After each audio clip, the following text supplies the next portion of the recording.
Bonjour, je suis Georges Swope, responsable de l'établissement des états financiers au sein d'une grande entreprise et je vous partage sur cette chaîne mon expérience sur l'élaboration des états financiers avec le nouveau référentiel Cisco OHADA. Alors de quoi allons-nous parler aujourd'hui? On parlera de l'un des changements majeurs, à savoir le traitement des primes de remboursement des obligations. Mais c'est quoi une prime de remboursement d'une obligation? Comme vous le savez certainement, c'est tout simplement la différence entre le prix de remboursement et le prix d'émission d'une obligation. On va prendre un exemple. Supposons que votre entreprise a procédé à l'émission d'un emprunt obligataire et que le titre d'emprunt vaut par exemple 10 000 francs.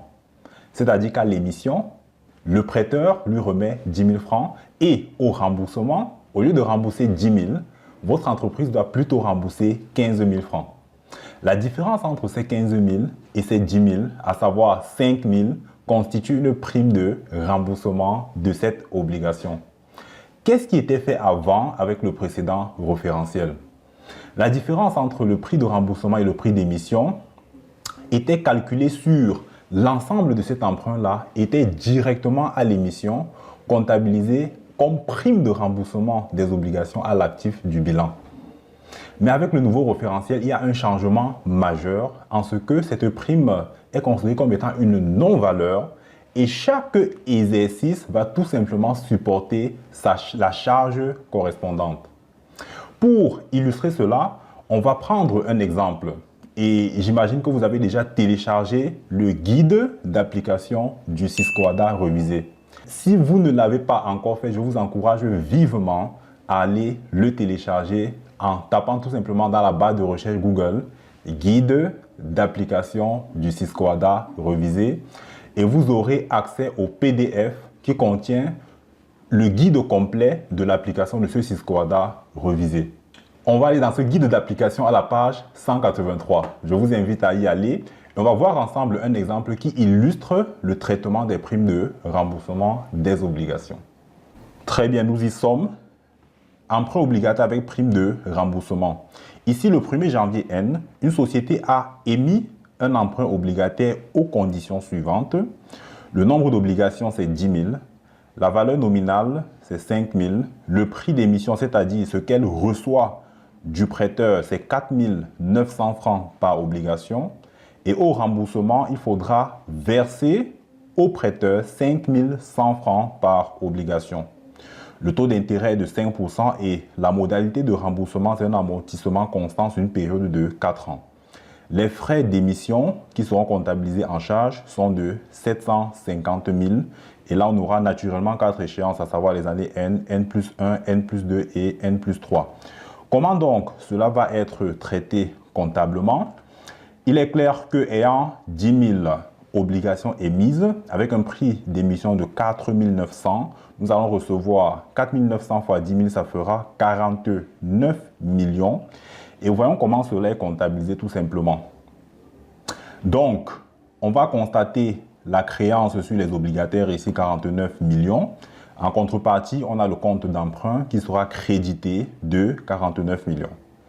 Lorsque ces obligataires souscrivent, on va solder le compte de créance que nous avions débité au départ par le débit, bien entendu, du compte de souscription pour une valeur de 49 millions.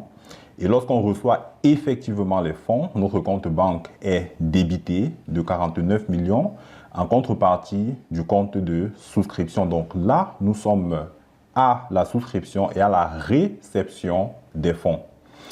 Il est clair également que les frais d'émission d'emprunt de 750 000 passeront directement en charge. On peut constater qu'à ce niveau, aucune prime de remboursement n'est constatée. Par le passé, on aurait pu déterminer directement la prime de remboursement et l'activer en débitant le fameux compte 206. Mais dorénavant, avec le Cisco OHADA révisé, et c'est là justement que nous voulons mettre l'emphase, et c'est sur cela que nous voulons insister, le changement ici vient de ce que, dorénavant, la prime de remboursement ne passera en charge qu'à l'échéance de du remboursement tout simplement. Voici dans notre tableau de détermination des primes de remboursement. Chaque exercice va supporter une prime de remboursement de 500 000. Et nous pouvons constater ici qu'à l'échéance effectivement de la première annuité, voilà, le compte dette qui avait été initialement crédité du montant émis, il va être débité ici de la valeur correspondante pour cette échéance. La charge d'intérêt passe dans le compte 67 et on a une prime de remboursement de 500 000 qui est constatée uniquement pour l'exercice N et qui passera donc directement en charge en contrepartie du compte de banque. Donc, je pense qu'avec vous, on a très bien compris le traitement qu'il est approprié d'effectuer pour les primes de remboursement des obligations. Donc, voilà donc notre premier changement majeur que nous avons vu ensemble.